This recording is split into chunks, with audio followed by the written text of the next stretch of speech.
E ele diz o seguinte, moro em Fortaleza e a minha pergunta é a seguinte, a Bíblia ensina que os mortos nada sabem, que estão em um estado de sono e nenhum sentimento ou lembrança permanece neles, sendo que a sua memória jaz no esquecimento, segundo está escrito lá em Eclesiastes. Diante disso, como explicar o milagre da ressurreição que aconteceu através do profeta Eliseu, morto e enterrado? Pois um homem foi jogado em sua sepultura e o mesmo ficou vivo de novo e se levantou, segundo o que está escrito lá em 2 Reis 13, 21. Professor, realmente esse é um fato inusitado. Eliseu estava morto, enterrado, ou estava lá na sepultura, e simplesmente jogaram um corpo lá, que ao tocar os ossos de Eliseu, ele se levantou e ressuscitou. Ora, se a gente sempre diz aqui que os mortos nada sabem, Eliseu estava morto, como é que o poder dele ainda estava ali, o espírito dele ainda estava ali? O que aconteceu para aquele homem ressuscitar, professor? Como explicar isso? A leitura do texto vai nos revelar claramente que não tinha nenhum espírito de Eliseu envolvido neste evento.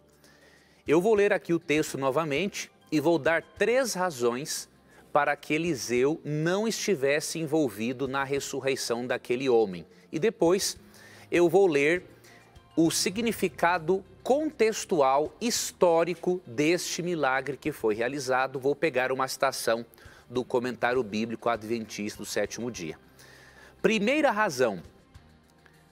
Aqui no texto bíblico, na segunda parte, é dito assim, e logo que o cadáver tocou os ossos de Eliseu, reviveu o homem. Veja, o que estão envolvidos aqui são ossos, não é um espírito. Então não se vê nenhum espírito de Eliseu em ação para ressuscitar este homem.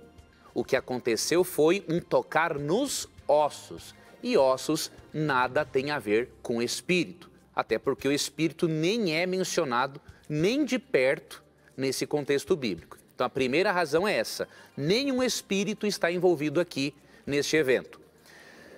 Segundo ponto, Atos 3,15 é dito que Jesus é o autor da vida. O que isso significa? Nenhum profeta, nenhum ser humano pode ressuscitar alguém. Ele serve de veículo para que Deus ressuscite. Então quem ressuscitou, na verdade, este homem foi Deus. Deus fez dos ossos de Eliseu um veículo do poder de Deus para dar vida a este homem. Porque nenhum ser humano pode dar vida a outro homem, é só o Criador da vida. Então esse é o segundo ponto.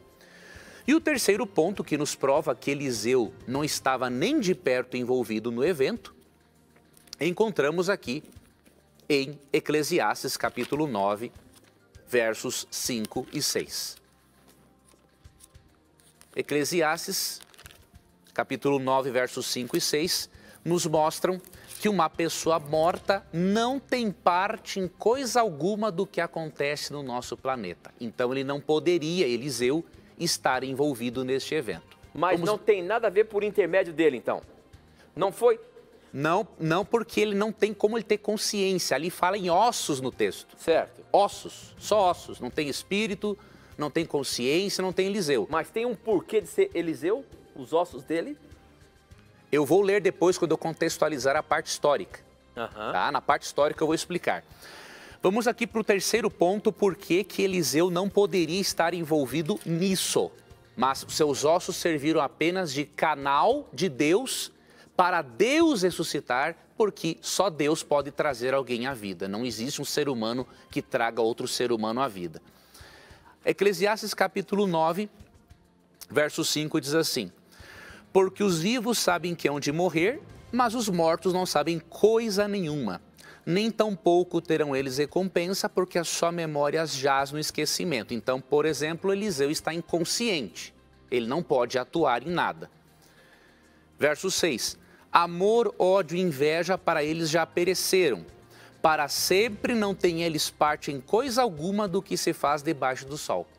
Então, se um morto não tem parte alguma do que se faz debaixo do sol, Eliseu, como pessoa, até porque ele não existia mais, ele não tinha parte alguma naquele evento. O que aconteceu foi que o poder de Deus usou aqueles ossos para um propósito interessante histórico, que agora eu vou ler aqui no comentário bíblico Adventista Sétimo Dia. Está aqui no volume, este aqui é o volume 2, página 1024. Há um propósito histórico para Deus ter feito este milagre por meio dos ossos, repito, ossos, não espírito de Eliseu, tá? Este milagre teve um efeito profundo sobre os que o testemunharam e sobre os que se relacionariam com ele mais tarde. Era tempo de sofrimento e angústia.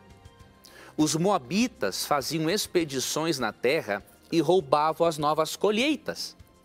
Era uma época em que as pessoas poderiam perguntar: onde está o Deus de Eliseu? Onde estão os milagres do passado?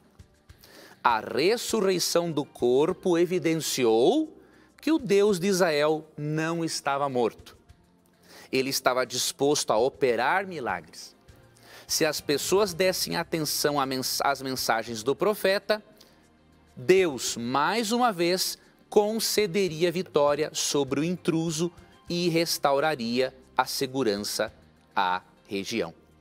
Então, entre outras coisas, o que o comentário diz é que o propósito de Deus com este milagre era evidenciar não que Eliseu estava vivo, porque ele estava morto, era evidenciar que o Deus de Eliseu estava vivo e que o Deus de Eliseu, mesmo Eliseu estando morto, o Deus de Eliseu fazia milagres. E Deus usou os ossos de Eliseu como um canal para Deus fazer o milagre. Então é importante considerarmos esses aspectos bíblicos e também o propósito histórico de Deus ter realizado o milagre. Não tem nada a ver esse texto com imortalidade da alma. Mas eu aqui defendendo o telespectador, pergunto a você, professor Leandro Quadros. Algumas vezes nós já apresentamos aqui no programa que, por exemplo, um santo não tem o poder de fazer um milagre. É um ser humano morto. Agora, o que aconteceu nesse episódio, aparentemente pode dar uma base para as pessoas acharem de que isso pode acontecer. O mesmo Deus de, sei lá, alguém que foi beatificado, virou um santo, também tem o poder de operar um milagre para outra pessoa e as pessoas acreditarem naquilo. Como que a gente concilia isso? Primeiramente, a Bíblia nunca ensinou que Eliseu ou qualquer outro profeta foi canonizado, né? Então não teria nenhuma relação com a canonização como é feita pela Igreja Católica Apostólica Romana.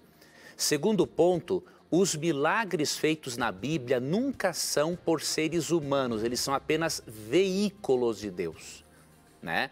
E um profeta, ele é um veículo para realizar um milagre.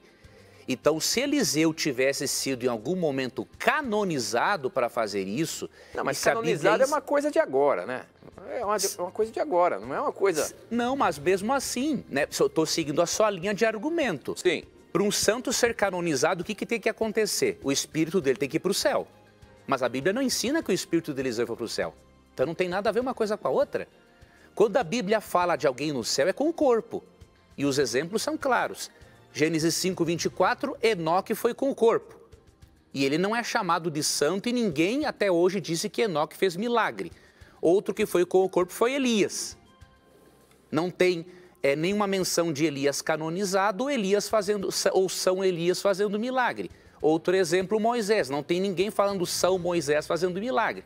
Então, se a Bíblia prova que só vai para o céu quem tem corpo, Eliseu não poderia estar no céu como um santo, porque a Bíblia não ensina que alguém vai para o céu sem corpo. É impossível, é inviável. Ok. A não ser que o telespectador me prove que há alguém no céu em espírito, sem corpo, fazendo milagres. Aí eu aceito. Mas, do contrário, não vejo isso na Bíblia. Muito bem. Ok, professor. Bom, já que